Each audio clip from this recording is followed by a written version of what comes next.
We cover the latest topics and trends making waves across the sport and chat with our industry's most prominent leaders, so your golf business stays one step ahead. Welcome to Golf Business Live, powered by Club Caddie. Here's NGCOA CEO Jay Karen and owner of Augusta Ranch Golf Club and president of the PGA of America, Don Rea.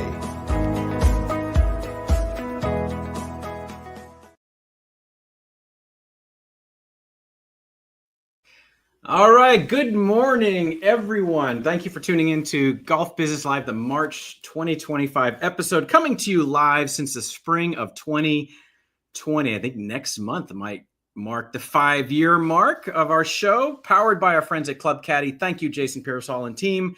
A show where we discuss the happenings on the trade side of the golf business. I'm Jay Karen, CEO of the National Golf Course Owners Association, and the ham to my egg, Don Rea, 44th president of the PGA of America and owner of Augusta Ranch Golf Course in Mesa, Arizona. Good morning, Don. How are you today? I'm doing great. I'm getting about ready to drive to Pinehurst for the USGA annual meeting, spend some time with our friends at the USGA, and then I go to the Mid-Atlantic meeting. 100 years. The Mid-Atlantic section has been a section of the PGA of America for 100 years. So that's on my docket for the next 2 days, but nothing's more important than the next hour. Excellent. Excellent. So all the folks tuning in, be sure to, whether you're tuning in on YouTube, Facebook, X, LinkedIn, we invite your comments here. We're going to have a pretty robust discussion with Paul Sullivan, a Golf Digest writer, here later on the show. So look forward to seeing your comments. We'll surface the best, most thought-provoking comments and questions. So be sure to comment on in the comments section. So today I am backlit today, heavy, because this is our first maybe morning show. Like, we're usually in the afternoon, so the sun is on the different side of our building today. So apologize for the backlit appearance here, but so a few topics to discuss, Don, before we bring Paul on. Well, a couple of house things I want to make sure we bring up is one is that we continued. We had a conversation on the last show with Adam Jaffe from Google, and that conversation continued with our tech talks that Harvey Silverman hosted. Jonathan Ride from 10-4 Golf and John Brown with Great Life Golf and Golf Back to continue talking about the implementation on the tech side and the golf course side of what's happening with Google's entry into the golf space. So if you'd like to watch the conclusion of our research on the subject, go to our tech center on the ngcoa.org website and check that out. It's all there. Also, a few things to note is for NGCOA members, golf course owners and operators, part of our community, sign up for what we're calling the NGCOA Go trip. It's our first ever member golf trip, Don. Get this. NGCOA, been in the golf business for 50 years. We've never had a member golf outing.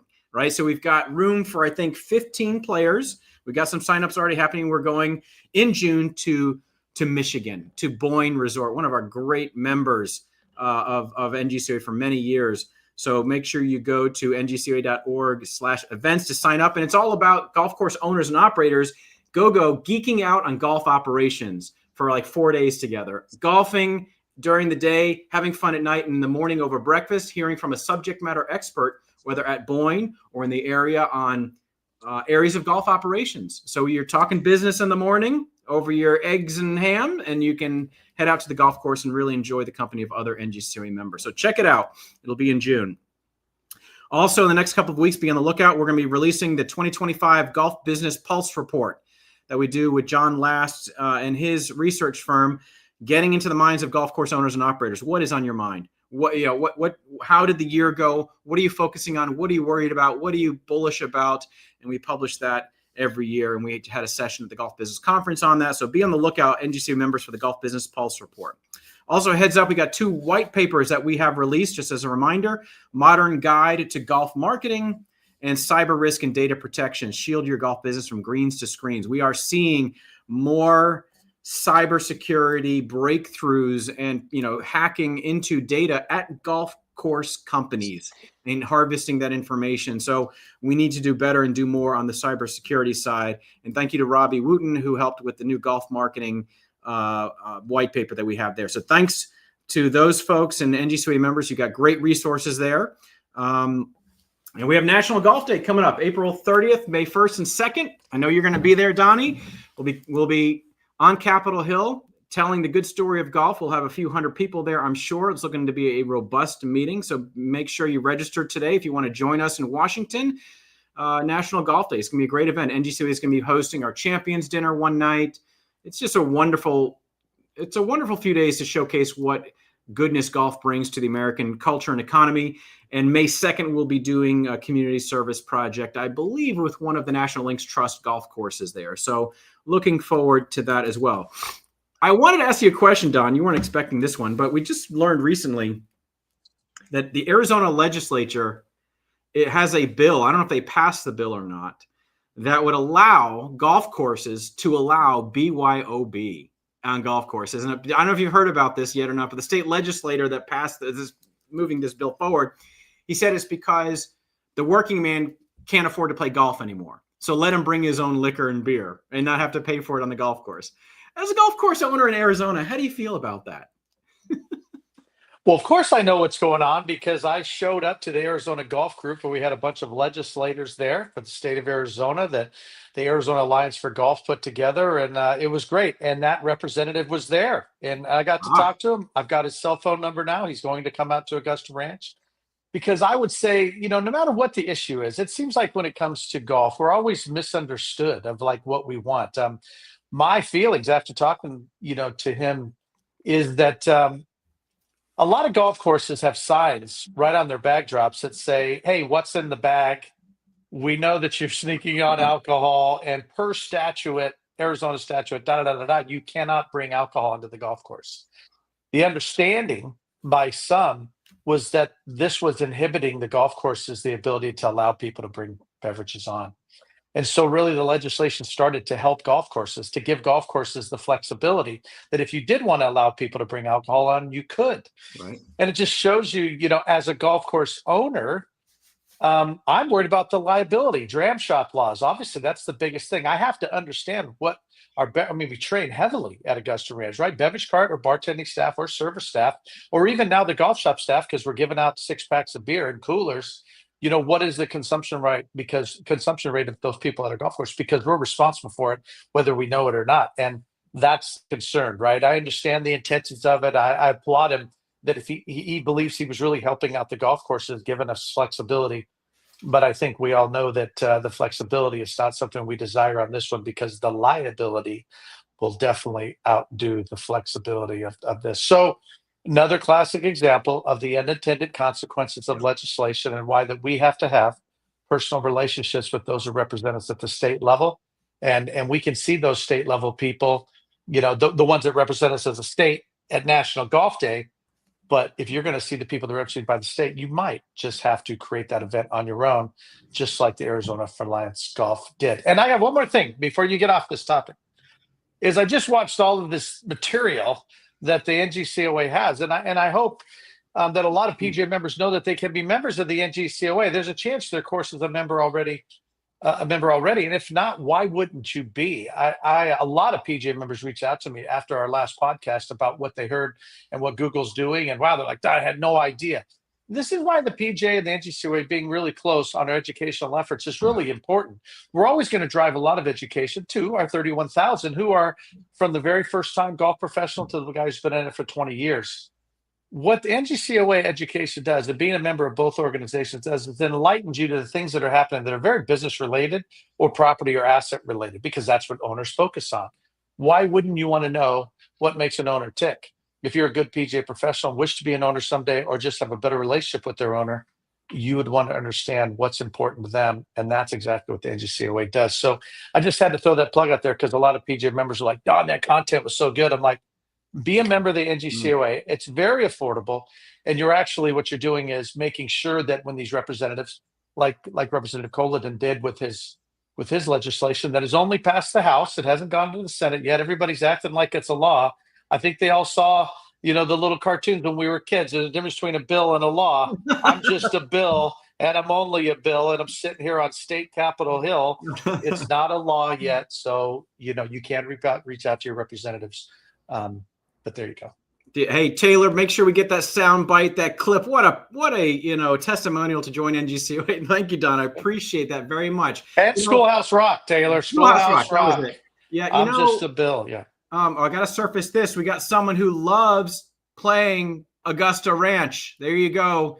There's your plug. Okay. Thank you, Clara. You know, this bill in Arizona reminds me of a bill when I was a young wee lad at NGCOA 20 years ago in the state house of Indiana.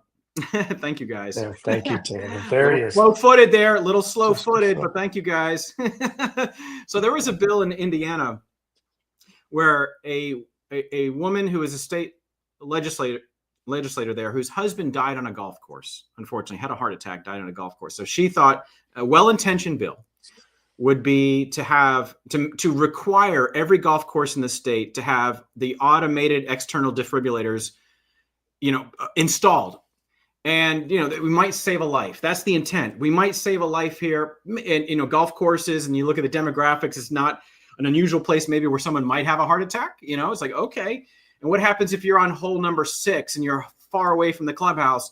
How do you reach someone? All that. So well-intentioned, but the requirement to have it. Well, how many? Where? How long does it take to get there? Who's maintaining it? What Good Samaritan laws are there if it doesn't work? And does the golf course take any liability? All of these things. It was defeated, but it just it reminds me, to your point, we have to stay involved and stay vigilant, with even good intentioned legislation and bills, right? We got to make sure that they understand the total impact of what they're proposing.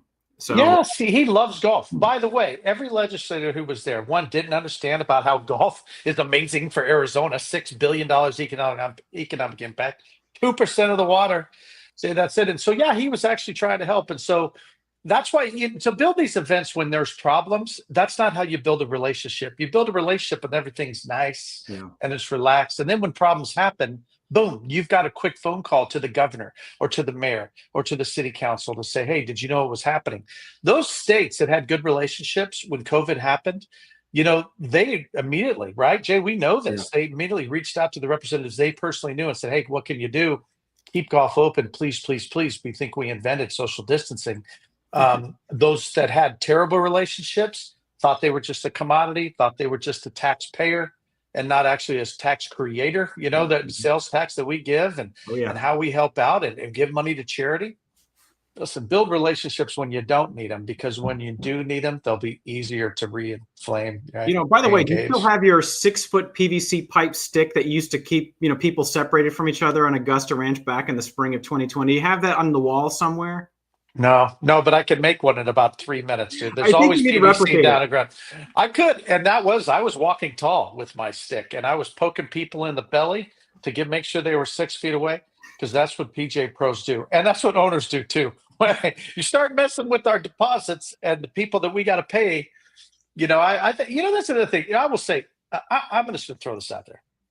We are small business people, and that's like the biggest story. Is the payroll at Augusta Ranch is twice as much as it was 2 years ago. Twice as much. Why? Because things are happening and we're building and we're growing and we're creating jobs, daycare payments, mortgage payments. I mean, we are making it happen at Augusta Ranch. So everybody thinks it's all cool about 21 bays, but at the end of the day, I've got a bunch of employees that are living and working. It's America, Jay. America. Small business owners on the backs of small business owners. Great segue. Advocacy, America, small business owners. We're gonna have what a setup and a segue. Before we bring Paul on, guys, let me read his bio. We are barely a month and a half into the Trump presidency, the world's most famous golf course owner, right? And so I think a lot of questions swirling about what this is going to mean for any industry, any human being on earth, honestly, right? And so we've invited Paul Sullivan on the show here in a minute, and he writes the Wealth Matters column for the New York Times and the Money Game column in Golf Magazine. His articles have appeared in Fortune, Money, Condé Nast Portfolio, the International Herald Tribune, Barron's, the Boston Globe, and Food and Wine. From 2000 to 2006, he was a reporter, editor, and columnist at the Financial Times. Great newspaper, and has been interviewed on radio and television programs across America, including NPR, Marketplace, CNN, and Fox News, but no other as esteemed as Golf Business Live. We welcome him to the show now to discuss the column he recently wrote on how could the Trump presidency affect golf. Paul, welcome to the show. All right, we need some canned applause here. Let's bring him to the show, guys.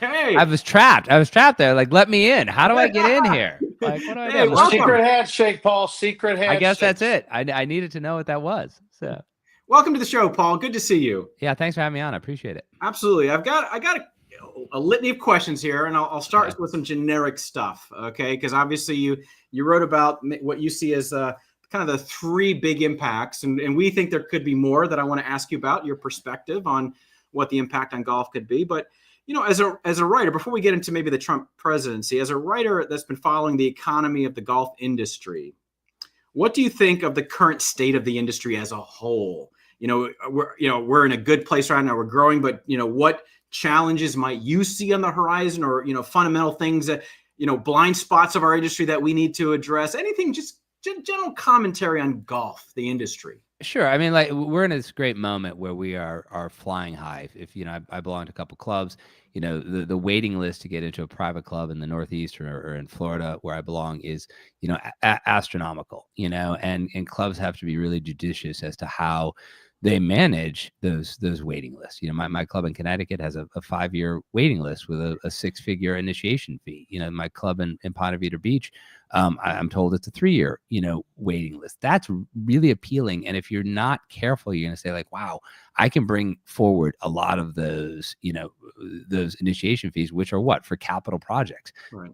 But if you do that and you don't do it right, you're going to mess up the fabric of the club, because if you let in a whole bunch of people who are 30 years old with 3 kids, that's going to change the usage of the club. How do you spread it out amongst, different decades of life? The flip side of that is people who've been in the club business long enough remember what happened in 2008, when there were, certainly lots of demand to get into clubs, lots of new clubs being built, and then the bottom fell out of the economy. And not only did those waiting lists shrink, but people who are already members, resign their memberships because they lost their jobs, they moved, whatever. So it's a real balancing act. And I don't want to be like, Danny Downer here coming on here, Thanks, on Chicken Friday. Little. Appreciate Thanks, you coming Chicken on Little. the show. Yeah. But no, it's just the reality. Like, things are going really well. And so, clubs aren't always great. We know this at saving for a rainy day. You're like, look, we got a bunch of money here. Let's put in a new patio. We got a bunch of money here. Why don't we get some new golf carts? And how do we start thinking, like, okay, at some point it won't be as good as it is now. So how do we sort of make sure that the club we have, whether it's a private club, a public club, a semi-private club, that it is, set up to be resilient, so that whatever the ups and downs are, it can keep going. That's true, and that's definitely a look on the private club side. It's like, it's the public course side that probably took the biggest beating. When you look at the number of golf courses that closed over time, and the exuberance, here's the feeling, like, there's exuberance for golf right now, right? And so you see a lot of investment happening, capital improvement, new investment in technology. The golf courses being built right now are definitely high-end private clubs for sure.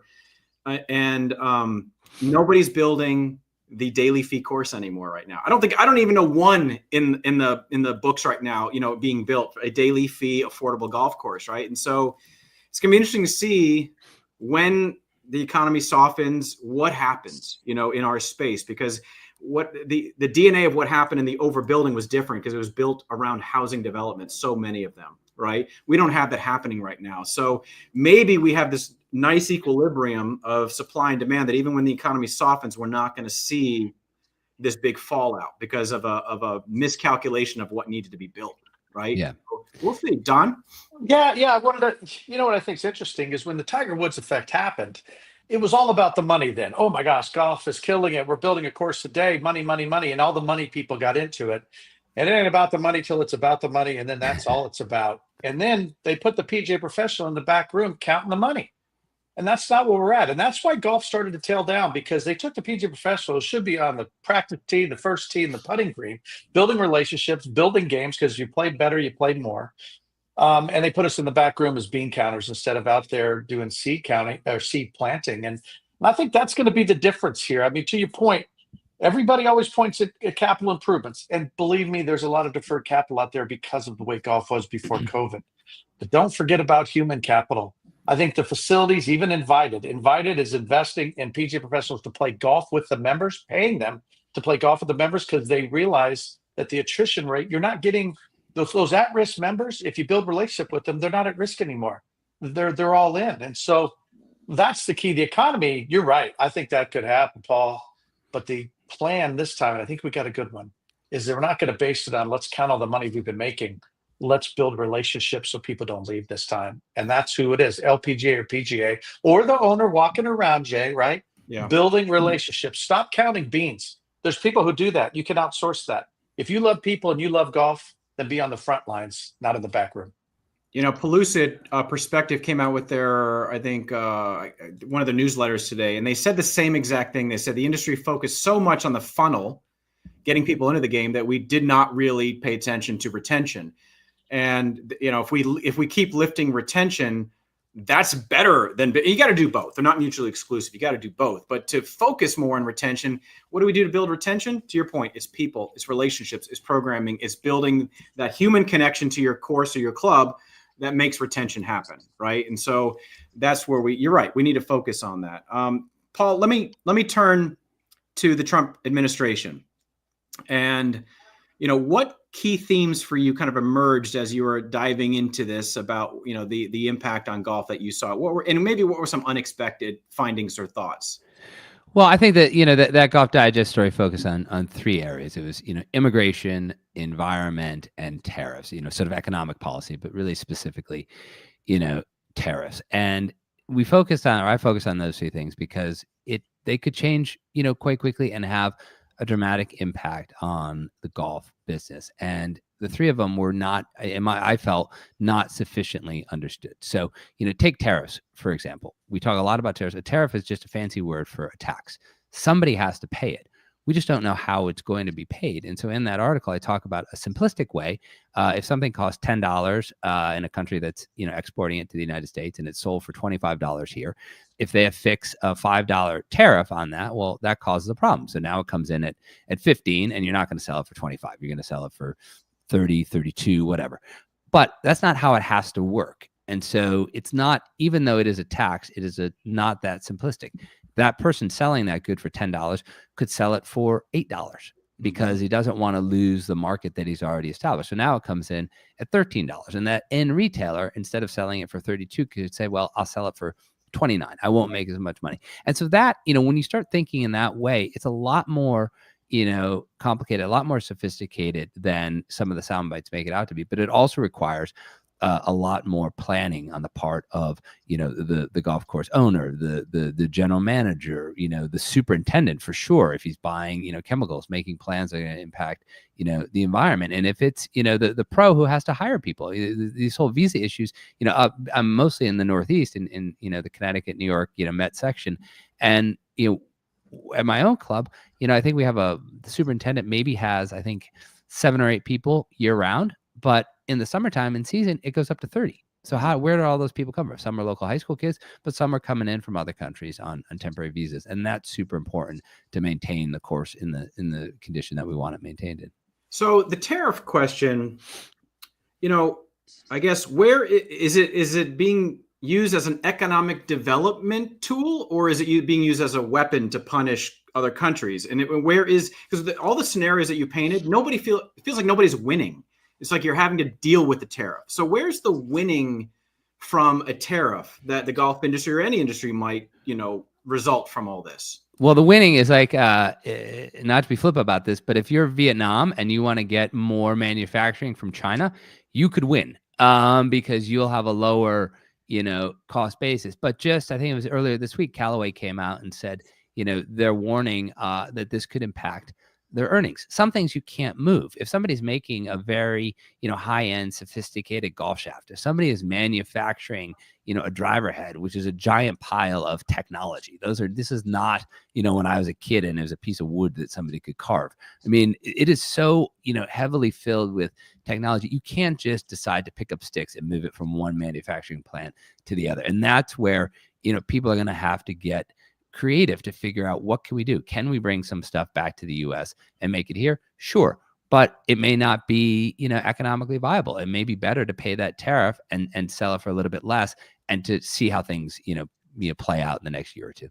Especially if some of these economic policies are temporary. How do you, you know, how much do you invest in moving your manufacturing somewhere when it could be 3.5 years from now, someone takes away the tariff. It's like, how do you bet on capital investments like that to move manufacturing, even in the United States, to build something and then, stop manufacturing overseas? These are enormous expenses as a result of what could be temporary tariffs. You're right. And by definition, a capital expense is something that's meant to last for a long time. So for example, I grew up in Western Massachusetts, and my next door neighbor worked for Spalding. And he would give me, top flight golf balls, tour edition golf balls, and all this great stuff. And there's a manufacturing plant in Chicopee, Massachusetts, that made all of the top flight equipment and golf clubs. It doesn't. That part of Spalding doesn't exist anymore. What does that factory do now? It makes all the Callaway Chrome Soft golf balls. So they were able to retrofit a facility that was created to make golf clubs to make golf balls. But you can't just tomorrow say, I'm going to go make my golf balls someplace else. I mean, the number of golf balls that they're turning out there. And so you're absolutely correct. Like, you're trying to make an investment that's going to be a 5-year, 10-year, 15-year investment. And therefore you have to weigh so many factors that make it incredibly complicated, as opposed to, something goes up, something goes down. That's hard. That's a lot harder to game out, as opposed to, no offense to people who are selling, manufacturing soft goods, but it may be a bit easier to print your t-shirt that says, Pinehurst on it, someplace other than where it's being printed right now. Don, what's your concern about tariffs? Or are you in favor of them? You oppose them? What's your concern? I mean, just as a business owner, not necessarily as the PGA of America president, but just as a business owner. Yeah, I think, I don't know if I can even take those hats off anymore. You know what I mean? If I say something now, I go, well, I'm not speaking as the president. They're like, I'm pretty sure you were when you said it. So it is what it is. I think, listen, I have a rudimentary knowledge of economics, micro or macro. All right. I mean, I run a business very successfully. I got 4 of them, and they're all different, right? I got a landscape company that does a bunch of schools. And so, yes, HB visas, I've never had an opportunity to get them because there's just not enough. They never flow down to me. Maybe I could use them, maybe I couldn't. I don't know. I know I'm an American first. I'm an American before I'm a golf course owner or anything else. And it seems to me, Paul, and like I said, let me dumb it down to where I'm just going, this is what I deal with on a daily basis is, the products that I get that are American made, are they made a little bit better? I would argue, yes. I like buying American. I think, when people are at Augusta Ranch, I like them to think local. Hey, but come to my restaurant and support the small guy. I mean, there's franchises out there, and I appreciate that there's local owners of franchises. But at the end of the day, you want to support a small business owner, you support Augusta Ranch. And so I think, if this helps an American entrepreneur where there's no way they can compete because of the way things are built in other countries. And okay, this tariff goes over there, but it actually makes my product more in line because they're just doing it so cheap, right? You get what you pay for. I mean, Paul, is there any merit to that this, now to your point, Jay, I understand how long will these tariffs stay? Right. So why could you build a company based on tariffs? Because they could change in a minute. I get that. But what I'm saying, Paul, is that if this allows a better opportunity for an American to start a company, or their company continues, and now they can actually compete on price because they could before because of the labor that's used to build all that stuff. Does this level the playing field for the American a little bit if you're trying to own a company or have one already? What I would say to that is, if I show up at Augusta Ranch, hopefully you'll welcome me if I get out there. If I get go off a good tee time off the first tee. But if I'm there, so much of what is happening is local. You're hiring, local people. You talked about, golf course in Arizona only using 2% of the water. When it comes to water, when it comes to anything environmental, for the most part, that is a local issue. You either have a municipality dealing with it, or you have an angry, grumpy neighbor who's telling you what you can or cannot do. Are you worried as much about, fill in the blank, the new TaylorMade Callaway Ping driver that you might be selling in the pro shop that may be slightly more expensive? I would argue you're probably not, because, a normal average golfer isn't buying a new driver every year. That person is buying a new driver every 3 or 4 years. And if the last one costs $500 and this one costs $600, well, he's only buying one every 4 years. And that increase isn't going to impact him. Where I would think, and this has nothing to do with the global policy. It has to do with, things beyond any president, any administration's control, I would think that, where you might be getting squeezed is the cost of the omelet that you're serving for breakfast. If the cost of eggs are so high and then you want to have steak and eggs, let's say, I come to Augusta Ranch, I said, come on, Don, I don't play without steak and eggs in the morning. You say, God, Paul seemed like a nice guy, but this free meal is going to cost me an awful lot of money. That's something that is very local and very impactful to your bottom line, because at the end of a quarter, you're going to say, why didn't I make as much money in my restaurant as I did before? And then you're going to look at the cost of goods. You're like, wow, this is a lot more expensive. But what are you going to do? Are you going to take that? I don't know how much your omelet costs. Let's just say it costs $15. Are you going to then charge $25 for your omelet? Well, all your regular people who come in are going to be like, Don, what are you going to do? Like, I'm going to eat my breakfast sandwich on my way here, and I'm not going to get my omelet. And then you're going to lose out on all that money. So that becomes, as the local, golf, and golf is a local business for the most part. We talked in the beginning about all these great resorts that are getting built around, but for the most part, it's a local business. You go to a club within, 20 minutes of where you live. That's where it really gets impacted. And the global issues around tariffs and tax have less of an impact than, how much does my omelet cost? Or if I get, my transfusion at the turn, how much is that going to cost me? And how do you then factor it in so that you can have a slight price increase, but not such a high increase that you scare away all those people who have been loyal to you for years and years and years. And that's the secret recipe every golf course owner, any business owner's got to figure out is, price and impact on demand and all that, right? So, Don? No, I was just going to say, and then factor in the exchange rate for Canadians, right? I mean, that's the biggest thing I have to deal with. I'm raising my rates based on demand, but they're getting hammered in the exchange rate right now. Is that going to get better or worse? I don't know. If you have any comments on that, Paul? But there's so many different things, right? Sometimes you just got to focus on what I'm going to focus on and just deal with the external factors as they hit me.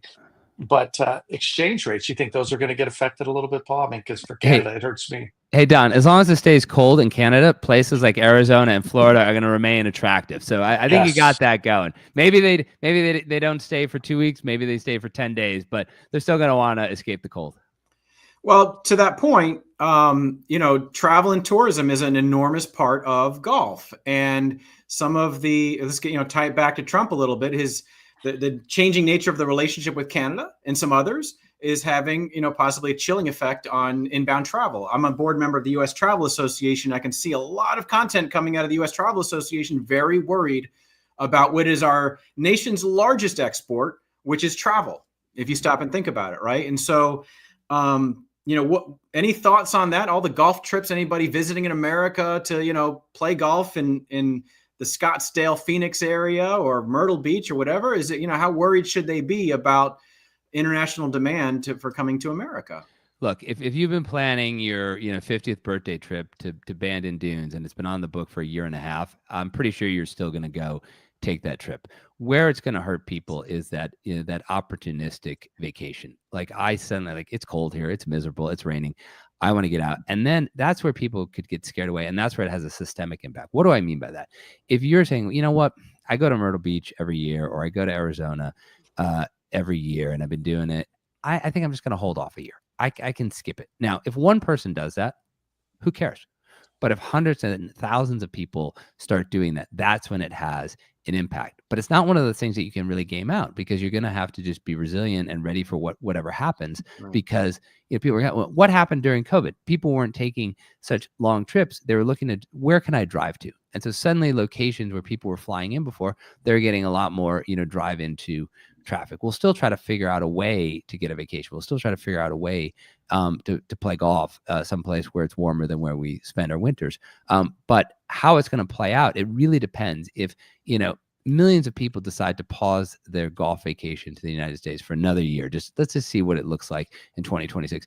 That will have a huge impact on the golf economy. If people, on the other hand, say, I don't really want to go fly to Scotland right now. I'm going to drive to Augusta Ranch and I'm going to play there, and that's going to be wonderful. Well, that has a different impact. But how we're only 5 weeks into this, so it's going to be hard to game out what the true impact is going to be. Yeah. Let's pivot to immigration, and what is give our watchers and listeners kind of your summary on what you feel is the intersection of the Trump administration, immigration, and then maybe golf. Yeah, I mean, golf courses depend on a lot of seasonal workers, and in certain parts of the country, it's easy to get seasonal workers, and other parts it isn't. As Don said, there are these visa programs out there. The H2B program is one of them. There aren't enough of them to fulfill all the seasonal needs. And so how do you, if you want to maintain your golf course at a high level, what do you do? And so, that's going to be the challenge. A lot of talk has been about something called the H-1B visa, and that's completely different. The H-1B visa is bringing an engineer from another company to work for a tech company in Silicon Valley. That's a 3, 4, or 5 year visa. That's completely different. These seasonal visas really exist to benefit everyone. I mean, if you can't get enough, local workers, you need to fill it out somewhere. So you bring somebody in from another country. They're here for 6, 7, 8 months. Then they go home and they come back the next year. It's renewable. And then you accomplish your goal. If you have enough local workers, you don't need that. But we don't know how that's going to, play out, because it's not that there will be suddenly, less demand or fewer visas. It's, will people want to still come from other countries to work here for the summer? Will they feel as welcome as they have in the past? And we don't know. Arrests at the border are down, and arrests at the border are down not because we have fewer agents making arrests, it's because fewer people are trying to cross the border illegally. And so what will this mean come summertime? At least in the places where it's not warm all year round, we'll have to figure it out. Like I said, my club in the Met section is really a combination of, high school and college kids, and then seasonal workers who come in, and it works. But if, it's not, it's pretty balanced. If we lost all the seasonal workers, it'd be hard to make them up, because you wouldn't have enough, college kids to fill in. Right. So let's dive into that a little bit, because this is one of the golf industry's advocacy issues all the time, on Capitol Hill that we've been dealing with, always trying to move the cap up, as far as how many can qualify to come in.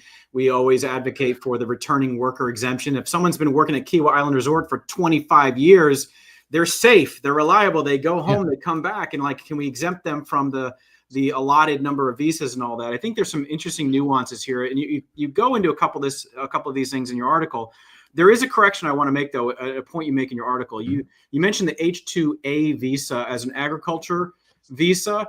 That maintenance workers that you mentioned, I think in the article, that maintenance workers at golf courses cannot qualify for H-2A, even though it's under agriculture. They still have to qualify under H-2B. Only farms and agriculture that, classified businesses can get H-2A visas. But one of the most interesting changes that happened in the visa program over the last 5-10 years is this proving a negative.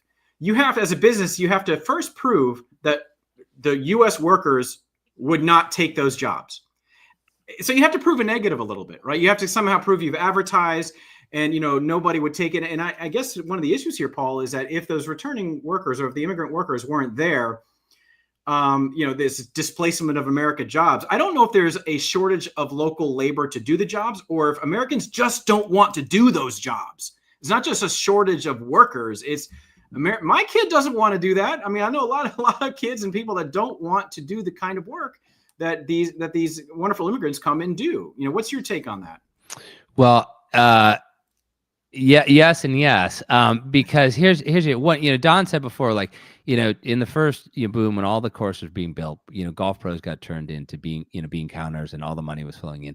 You don't want to turn your general manager into an immigration attorney. That's not that person's skill set. Nor do you want to turn your golf course superintendent into an immigration attorney. That's not their skill set. What happens in life? This is supply and demand. This is sort of economics 101. Your son may not want that job at a golf course for the amount of money that he's being paid, but at a certain point, the hourly wage will rise to a level where he'll say, you know what, that would be pretty great summer job.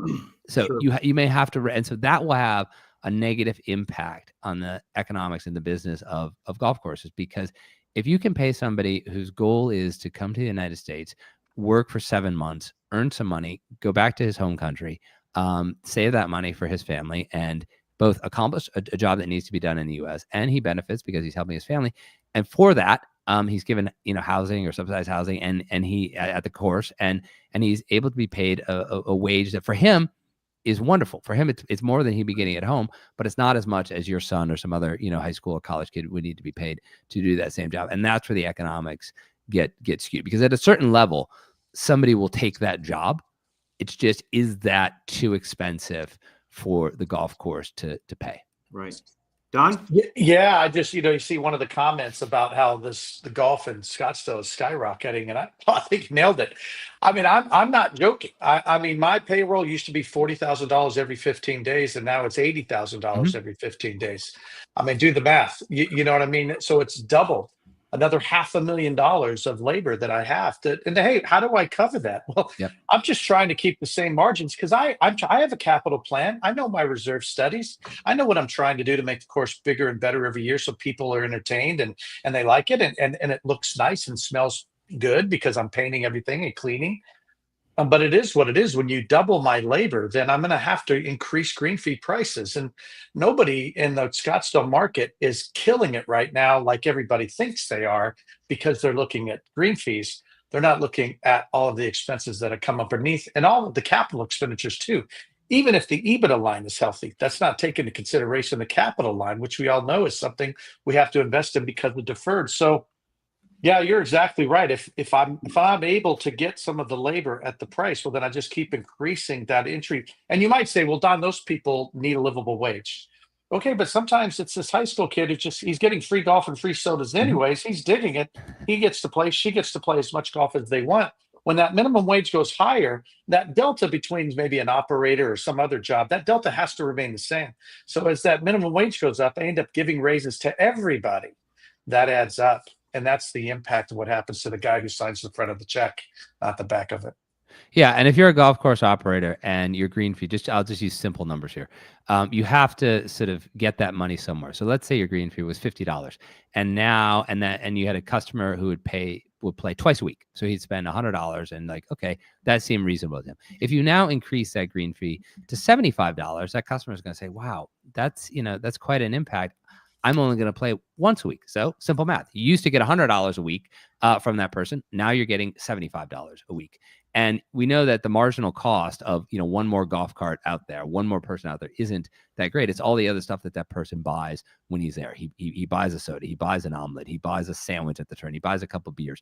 And if you get him buying that stuff twice a week, that's great. If you only get him buying it once a week, because he doesn't want to pay $150 to play twice. That's how the knock-on effect really begins to hurt the bottom line. Let's talk about the converse of that, though, Paul, is the danger of reducing your price, right? Because when the economy starts softening at some point, a lot of golf course owners typically go to the price lever first. Like, that's going to stimulate demand if I start seeing a softening of demand on my tee sheet. Well, golf doesn't subscribe to the price elasticity of demand formula, right? Where if, all of a sudden Don dropped his price in half, it doesn't mean people now have time to play twice as much, right? And the calculation here that I want owners and operators to always remember is, if you drop your price by 20%, you have to increase your demand by 25% to be at the same place you just were, right? So there's a danger on the converse side too.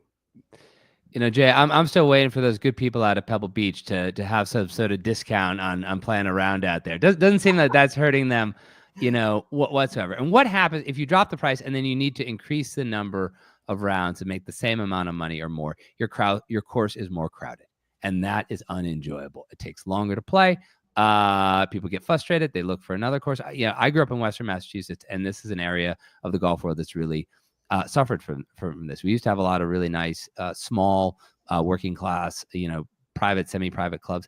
And most of them have gone public now, and they have exactly what you said, this race to the bottom. Like, the greens fee is $35, and that includes a beer and a sandwich. Well, you're not making any money off of that. And so people are sort of playing price bingo and just going around.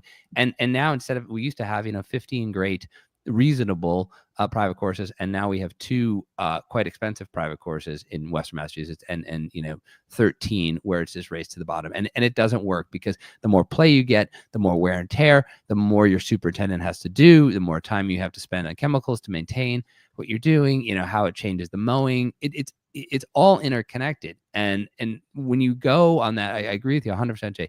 That price lever is not the way to go. It's more of a quality lever, and it's an experience. Like, when you go out there and you have fun, I don't want to throw any shade. I don't want to get Don in trouble. I don't throw any shade on the TPC Sawgrass, but we spent a lot of time in Ponte Vedra Beach. Last time I played there, I showed up on the first tee, very nice guy, and I'm playing with the PGA Tour pro, and he's like, okay, pace of play, guys. it's about 5:15, but you do it in 5:30, that'll be great. And you hear that on the first tee, and you're like, are you kidding me? Like, we're not gonna be done for 6 hours. The sun is gonna set, and I'm gonna be out here. I'm gonna be exhausted. I'm gonna have 100 practice swings. That's a bucket list course. You can get away with that. A normal course, you want to go, you want to enjoy yourself, and then you want to get back to your life. Right. Well, this is great. Economics lessons. These are wonderful. Let me pivot back to the Trump administration and talk to me about kind of what you wrote in your article on the environmental side, because that was the third pillar of your article. Yeah, I mean, there is some really positive news here. If regulations are changed, this is not if you want to put in a new irrigation system, if you want to put an extension onto your clubhouse. The U.S. economy, it's really choked by regulation. One thing that the Trump administration could do is speed a lot of this permitting along so that you can get what you want to do.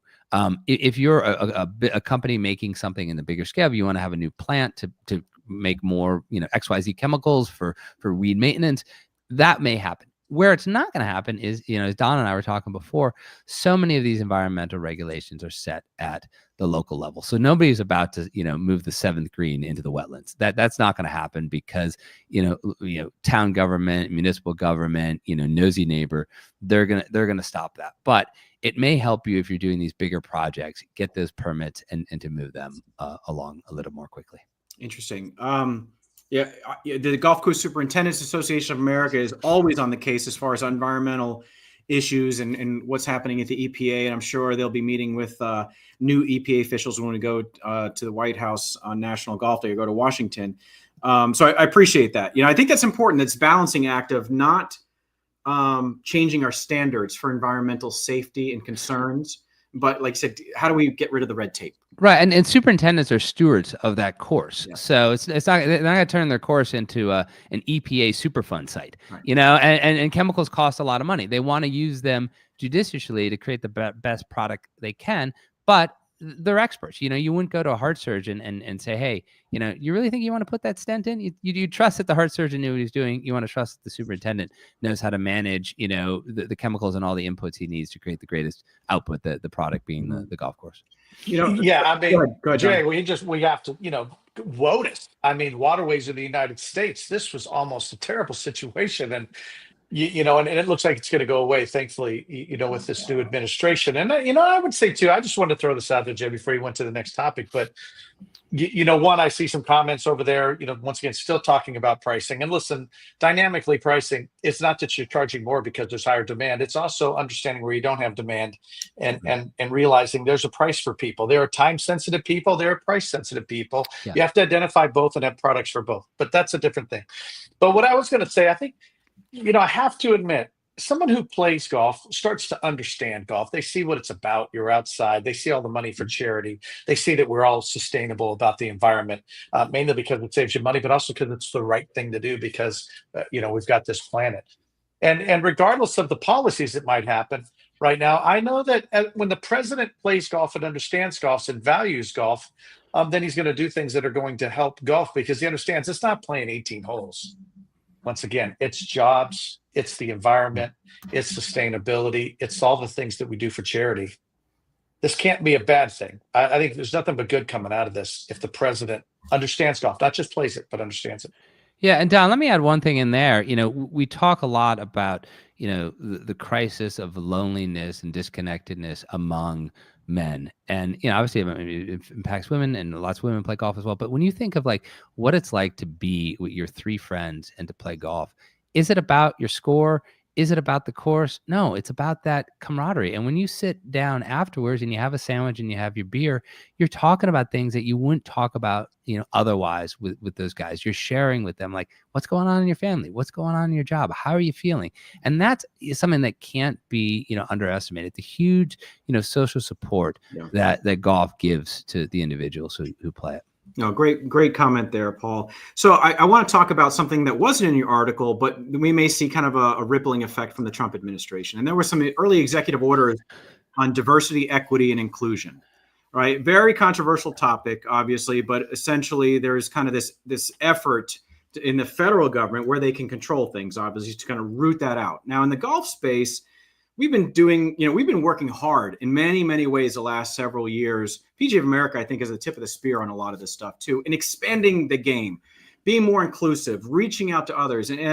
But the DEI efforts in the White House are having a chilling effect across the entire country. You got companies, nonprofits, everybody changing the language that they use so it doesn't trigger, attention and what have you. I think we need to split the hair on this one, because I think sometimes what gets under attack is when someone sees a zero-sum game here, like there are only 8 seats at the table.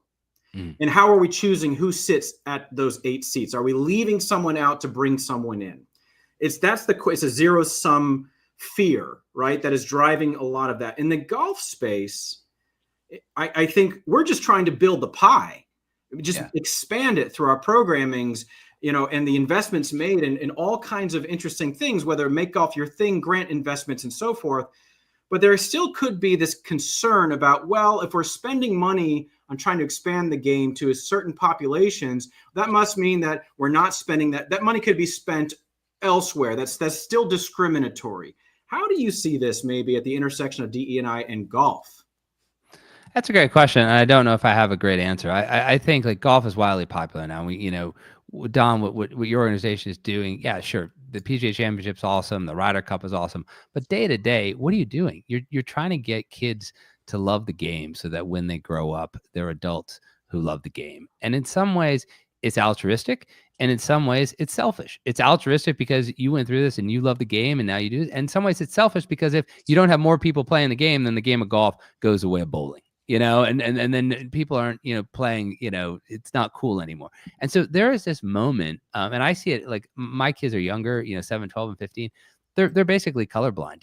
They want to go out and enjoy themselves. What my daughter wants more than anything, she doesn't care. She wants to play golf with other girls. She wants to see other girls like her and get out there and play golf. And when she does that, and when I take her out and I take a couple of her friends with her, she enjoys it. And that's just, is that a policy, or is that just, you want to have a friend out there? So I don't know if I have a very sophisticated answer for this, but I think our ultimate goal, and we're benefiting now, the golf industry benefiting now from this enormous popularity, and people want to try this out. So, why not welcome them?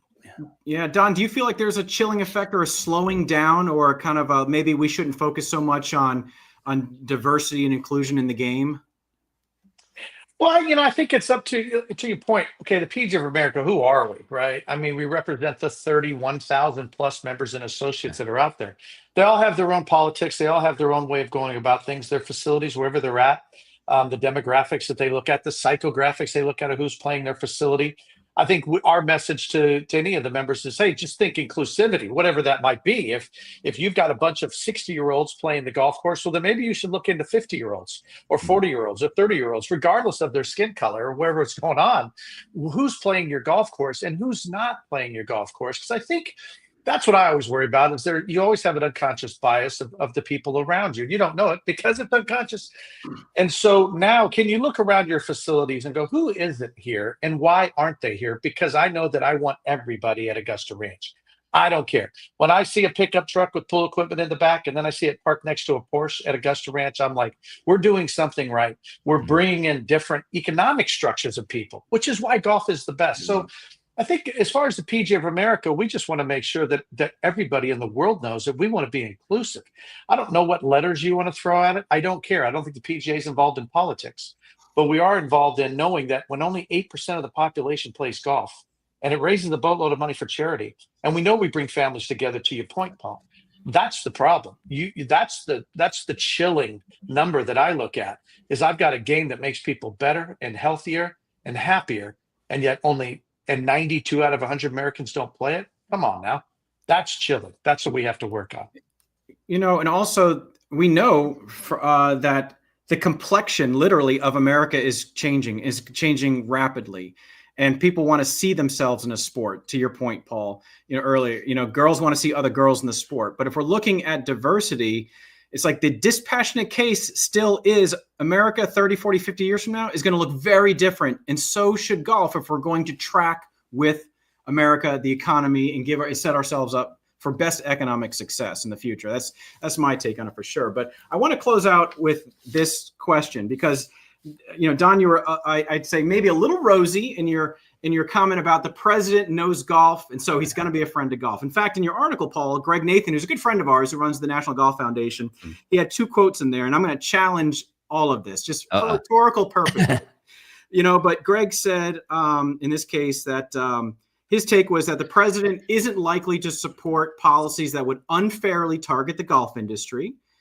And he also said that, it's a natural for golf-related businesses to believe that Trump presidency will be good for them, that he's highly engaged in the sport and invested in the business himself.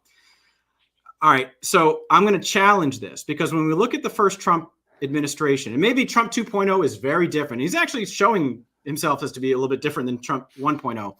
But the unfair, to my friend Greg, the unfair target that happened in the Trump presidency the first time was the sin list, the tax code in the Trump tax bill, opportunity zones. Senator Tim Scott's Opportunity Zone Act to encourage Americans to invest in difficult areas around America, invest in projects and businesses. Golf could not unfairly qualify for the Opportunity Zone programs because of the tax code that exempts golf and other sin businesses from enjoying that. There's that one.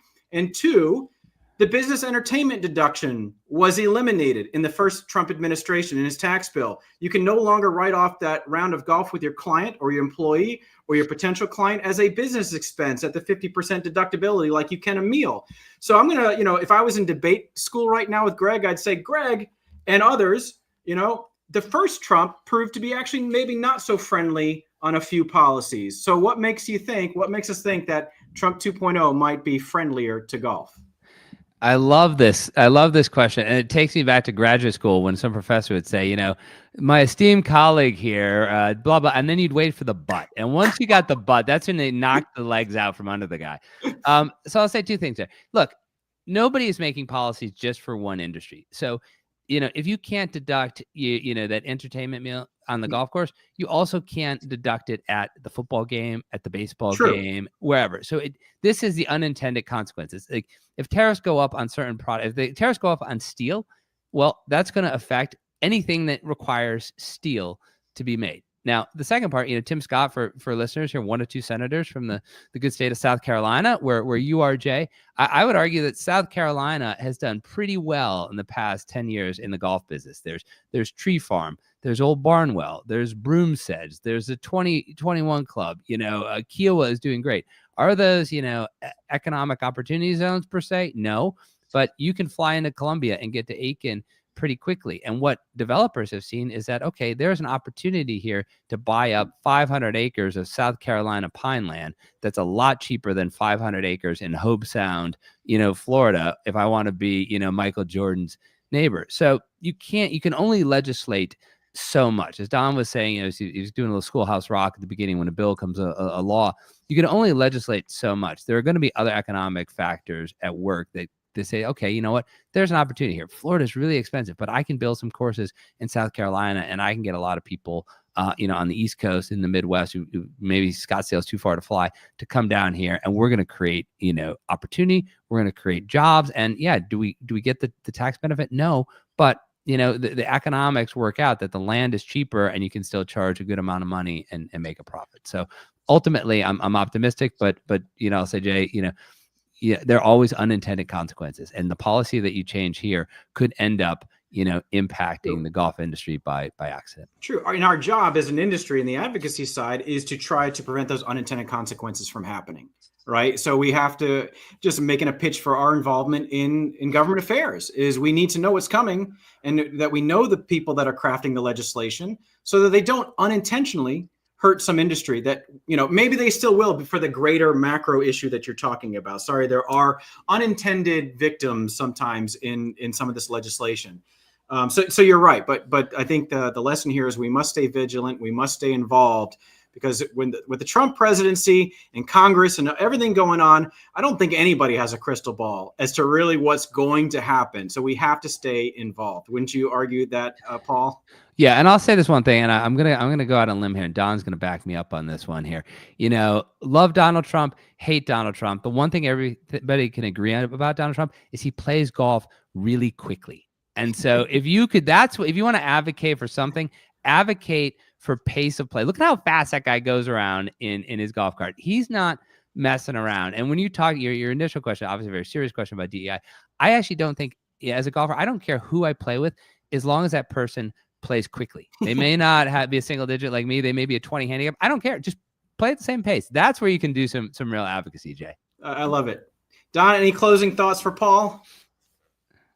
No, I thought this was great. I always love the fact that we bring in people that you don't expect to have on a podcast like this, because golf touches everything. Once again, it's not just a game that 8% play. It's a game that, that gives more to charity than everything else. And those unintended consequences, you're exactly right. But, I also think just in general, golf, it just needs to be understood. To your point, it is walking outside and enjoying the weather, and let's not confuse it any more than that. And then I finally would say, there's no doubt, I've been an officer of the PGA now for 4 years. I've got 2 years left as president, and politics is politics, making decisions that will impact 31,000. Sometimes people immediately go, the instant, impact of the decision I made. But we're sitting in a room at the 30,000 foot level trying to make strategic decisions on behalf of the PGA member. There's times I make decisions that nobody understands, but we know as a board when we walked out of there that we did it for the right reasons. So whoever the politician is, wherever they're at, from the White House down to that city councilman at your city, in your small little community, understand and let them understand what you want immediately and what you need long term, because then maybe you'll understand these short-term decisions, whatever they might be, are understandable when you see how they're going to lay out over the next 50 to 100 years. That is true. We're going to close out with Mike Giordani's quote. I love listening to leaders talk unscripted. It gives people a real sense of the depth of understanding when it comes to certain issues. Thanks for having this conversation in such a public forum. Don, we're coming up on 5 years of this show. I think Mike gives us a great endorsement to keep going down this road. And Paul, write more articles, keep the articles coming on golf, because we want to talk about it. Let's bring we can dive deeper and have rich conversations. I know you got your word count limit that the editors, put you under. So let's talk more, and let's have more conversations down the road here on Golf Business Live. Sounds great. I've thoroughly enjoyed talking to you guys. So thank you again for having me on today. Excellent. All right, That's fun. Everybody, we'll see you next episode. I'm going to be without you, Don. I think it's going to be March 12th. I'm going to be live in Syracuse, New York, the afternoon of the morning, where live oral arguments will be heard on the Casanova golf ball lawsuit case. I'm going to be there at the appellate court listening to the oral arguments. Later that day, I'm going to be interviewing our attorneys to go through a play-by-play of how the oral arguments went and to see if our defendant golf course will prevail eventually. So look forward to that March 12th, coming to you live from Syracuse, New York. So yes, thank you everybody for being on the show, and we'll see you guys next time. Take care, everyone.